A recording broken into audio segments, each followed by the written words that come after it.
Hello guys, അപ്പോൾ എൻ്റെ പുതിയ വീഡിയോയിലേക്ക് സ്വാഗതം.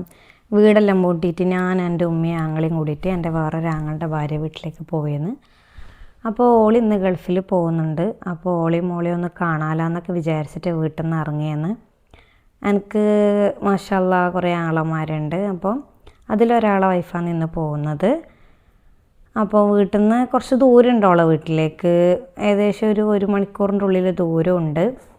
പിന്നെ എനിക്ക് എന്ന് വെച്ചാൽ യാത്രയൊക്കെ ഇഷ്ടമാണ്. അതാകുമ്പോൾ നല്ല നല്ല പാട്ടുകൾ കേൾക്കാം, മഴ ഉണ്ടെങ്കിൽ അതും ആസ്വദിക്കാം. നമ്മൾ വീട്ടിലുണ്ടാകുമ്പോൾ അങ്ങനെ പാട്ടെല്ലാം അങ്ങനെ വെക്കുമോ? ഞാനങ്ങനെ വെക്കലില്ല, എനിക്ക് മടിയാണ്. ഇഷ്ടപ്പെട്ട പാട്ട് കണ്ടുപിടിക്കണം, പിന്നെ അത് കേൾക്കണം, അതിൻ്റെ അടുത്ത് പരസ്യമെല്ലാം വരുന്നുണ്ടെങ്കിൽ അത് കളയണം. പണിയാണ്. അപ്പോൾ ഞാൻ ഇങ്ങനെ യാത്രകളിലാണ് പാട്ടുകൾ നന്നായിട്ട് ആസ്വദിക്കൽ. നമുക്ക് അവരെ കാണുകയും ചെയ്യാം, ഇതുപോലെ പാട്ടുകൾ ആസ്വദിക്കാം. അങ്ങനെ പിന്നെ ഇടയ്ക്ക് അനിയന്മാരൊക്കെ എന്തൊക്കെ വാങ്ങിത്തരും. അതും വേറൊരു പ്ലസ് പോയിൻ്റാണ് യാത്ര ആസ്വദിക്കാനുള്ളതിൻ്റെ. അപ്പോൾ ഇങ്ങനെ നമ്മൾ മുന്നോട്ട് പോയെന്ന് നമ്മളിങ്ങനെ ഓരോ ചർച്ചകൾ ചെയ്യുന്നുണ്ട്. ഞാനല്ല, ഉമ്മയും ആങ്ങളെയും തമ്മിൽ അങ്ങോട്ടും ഇങ്ങോട്ടും എന്തെല്ലോ വർത്തമാനം പറയുന്നുണ്ട്. ഓർക്കിത് തന്നെ. ഞാനാണെങ്കിൽ അവരുടെ ഇടയിൽ ബോറടിച്ച് ബേക്കിൽ ഇങ്ങനെ ഇരിക്കുന്നുണ്ട്. ബോറടിക്കാനൊന്നുമില്ല, കുറേ ചിരിക്കാനെല്ലാം ഉണ്ടാവും. അതല്ലെങ്കിൽ അങ്ങനെയാണല്ലേ, ഇവരിങ്ങനെ മനപ്രാന്താക്കിക്കൊണ്ടിരിക്കും. അങ്ങനെ നമ്മൾ കുറച്ച് മുന്നോട്ട് പോകുമ്പോഴത്തേക്ക് ചെറിയ രീതിയിലുള്ള മഴയെല്ലാം വരാൻ തുടങ്ങി. മഴ വരാൻ തുടങ്ങണത്രേ. കാരണം മഴ പെയ്തു തോർന്നൊരു സ്ഥലമായിരുന്നു. നമ്മിങ്ങനെ പറയും മഴ പിന്നെ പെയ്തിനും തോന്നുന്നു. അപ്പോഴത്തേക്ക് തന്നെ മഴ വീണ്ടും പെയ്യാൻ തുടങ്ങി. നല്ല മഴയായിരുന്നു. പിന്നെ ഓളെ വീട്ടിൻ്റെ ആ ഭാഗത്ത് എപ്പോഴും മഴയാണ്. നമ്മളെപ്പോൾ പറയല് നീ ചിറാപ്പുഞ്ചിയിലാണ് നിൽക്കുന്നത്. ചിറാപ്പുഞ്ചിയിലാണെന്നല്ല, കൊല്ലത്തിൽ 365 ദിവസം മഴയുള്ളത്. ശരിയാണ്, ഓളെ വീട്ടിൽ എപ്പോൾ ആ ഭാഗത്ത് മഴയാണ്. ഓളെ ഡ്രസ്സൊന്ന് വാഷ് ചെയ്ത് ഉണങ്ങുക വരെ ചെയ്യില്ല. അപ്പോൾ എൻ്റെ ആങ്ങളുള്ള സമയത്തെല്ലാം ഓളെന്ത് ചെയ്യും, ഈ ഡ്രസ്സൊക്കെ എടുത്തിട്ട് വരും എൻ്റെ വീട്ടിൽ ആറിയിടാം. നമ്മ ഈ മഴയായ സമയത്ത് ഡ്രസ്സ് കൊണ്ട് നമ്മ അങ്ങോട്ടും ഇങ്ങോട്ടും ഓടി നിൽക്കും. പക്ഷേ ഓളെ വീട്ടിൽ അതിലും ബുദ്ധിമുട്ടാണ്. നന്ന മഴയായാലും ഡ്രസ്സ് ഉണങ്ങൂല, ഒരു ബുദ്ധിമുട്ട് വേറെ തന്നെയാണ്.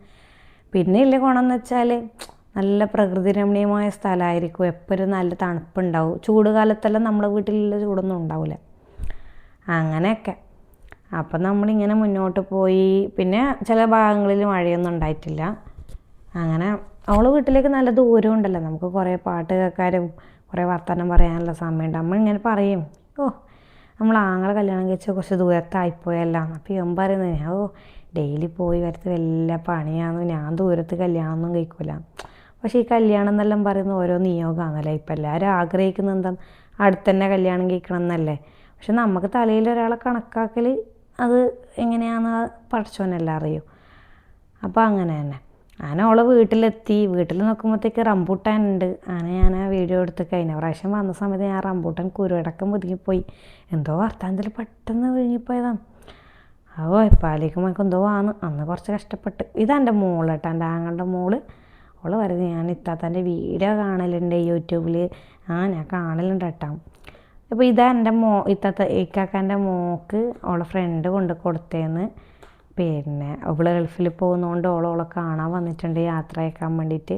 അപ്പോൾ ആ സമയത്ത് കൊണ്ടു തന്നേന്ന്. അപ്പോൾ അവിടെ വീട്ടിലുണ്ടായ ഒരു ചെറുതിനെ വെറുതെ പെറ്റിക്കുന്നത് എൻ്റെ വക നിൽക്കാന്ന്.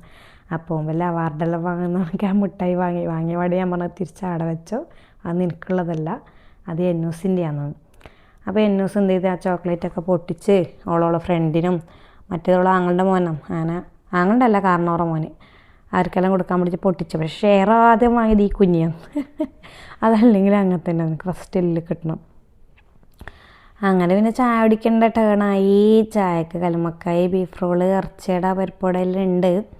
പുതിയ ആപ്പിളിൻ്റെ വീട്ടിലെ ആളല്ലേ, തക്കിരിക്കണ്ടേ. അങ്ങനെ ചായ കുടിച്ചു. നല്ല ബീഫ് റോളും നല്ല ഇറച്ചിയുടെ ആയിരുന്നു. നല്ല ടേസ്റ്റ് ഉണ്ടായിന്. ഞാനതൊക്കെ ആസ്വദിച്ച് കുടിച്ചു. അല്ലെങ്കിലും പിന്നെ ബാക്കിയുള്ള നാട്ടുകാരെ മോശം പറയുന്നതല്ല, എന്നാലും കണ്ണൂർക്കാർക്കൊരു സ്വീകരണം വേറെ തന്നെയാണല്ലോ. എന്താ തരണ്ടെന്ന് അറിയില്ല, എന്തെങ്കിലും സ്പെഷ്യലായിട്ടെല്ലാം ചെയ്ത് വെക്കും. അങ്ങനെ പിന്നെ മോളോടെല്ലാം യാത്ര പറഞ്ഞ് നമ്മൾ വീട്ടിൽ നിന്ന് ഇറങ്ങിയെന്ന്. മോളെ മേത്ത് മറ്റേ ചോക്ലേറ്റെല്ലാം ആയിട്ട് ആകെ കച്ചറയിന്. അത് പറയുമ്പോഴത്തേക്കൊക്കെ ചൂടായി. വീഡിയോയിൽ അതൊന്നും പിടിക്കേണ്ടതുകൊണ്ട് എൻ്റെ മൊബൈൽ പിടിച്ച് പറിക്കും. അങ്ങനെ പിന്നെ ഓള് പിന്നെ കൂളായി ടാറ്റയെല്ലാം പറഞ്ഞ്. പിന്നെ ഓള് ഹാപ്പിയാണ്, ഉപ്പാൻ്റെ അടുത്തേക്കല്ലേ പോകുന്നത്. ഇങ്ങനെ ഗൾഫിൽ പോകുമ്പോൾ നല്ല സന്തോഷം. നേരെ മറിച്ച് വർക്കിനെല്ലാം പോകുമ്പോൾ ഒരു വിഷമമാണ്. ആങ്ങളമാരെല്ലാം ഇങ്ങനെ ആകുമ്പോൾ അവർ എന്താ പറയുക, അവരവരെ പ്രിയപ്പെട്ടവരെ കാണാനും അവരുടെ കൂടെ നിൽക്കാനും പോകുന്നതല്ല. ഇങ്ങനത്തെ ദുബായിൽ പോക്ക് അല്ലെങ്കിൽ ഗൾഫിൽ പോക്കൊക്കെ നല്ല സന്തോഷമുള്ള കാര്യമാണ്. അവർക്കും സന്തോഷം തന്നെ, മക്കൾക്കായാലും ഉപ്പാനെ കാണാം, ഭാര്യക്കായാലും ഭർത്താവിനെ കാണാം, ഭർത്താവിനായാലും എന്താന്ന് ഭാര്യനെ കാണാം. അപ്പോൾ അവർക്ക് വീട് മിസ് ചെയ്യില്ലല്ലോ. അപ്പോൾ ഞാൻ തിരിച്ച് വരുന്ന വഴിയിൽ കാറിൽ നല്ല പാട്ട് വെച്ചിന്, എൻ്റെ ആങ്ങളെ അംശത്തിലെ പാട്ട്.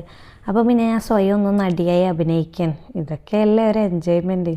എനിക്കിങ്ങനെയെല്ലാം ഭയങ്കര ഇഷ്ടം. പക്ഷെ എന്താ, എൻ്റെ ഇഷ്ടങ്ങൾ ആർക്കും ഇഷ്ടമല്ല, എന്താ ചെയ്യാം. അങ്ങനെ പിന്നെ പ്രകൃതി ഭംഗിയെല്ലാം ഇങ്ങനെ ഞാൻ ഇടയ്ക്ക് ആസ്വദിക്കുന്നുണ്ട്. ഇങ്ങനെ വണ്ടിയിൽ പോകുമ്പോൾ ഇവൻ നല്ല നല്ല പാട്ട് വെക്കും. ഇവൻ്റെ പാട്ട് കളക്ഷൻ നല്ല മഴയത്ത് ഇതുപോലെ നല്ല പാട്ടൊക്കെ കേട്ട് യാത്ര ചെയ്യാൻ നല്ല രസമാണല്ലേ. എനിക്കിഷ്ടമാണ് ഇങ്ങനെയൊക്കെ യാത്ര ചെയ്യാൻ. അപ്പോൾ വീടെത്തി. അപ്പോൾ എൻ്റെ വീഡിയോ നിങ്ങൾക്ക് ഇഷ്ടപ്പെടുന്നുണ്ടെങ്കിൽ നിങ്ങളെന്തായാലും ലൈക്ക് ചെയ്ത് സബ്സ്ക്രൈബ് ചെയ്ത് കൂടെ കൂടണം. അടുത്ത വീഡിയോ ആയിട്ട് ഞാൻ വീണ്ടും വരുന്നതായിരിക്കും. അതുവരേക്കും ബൈ.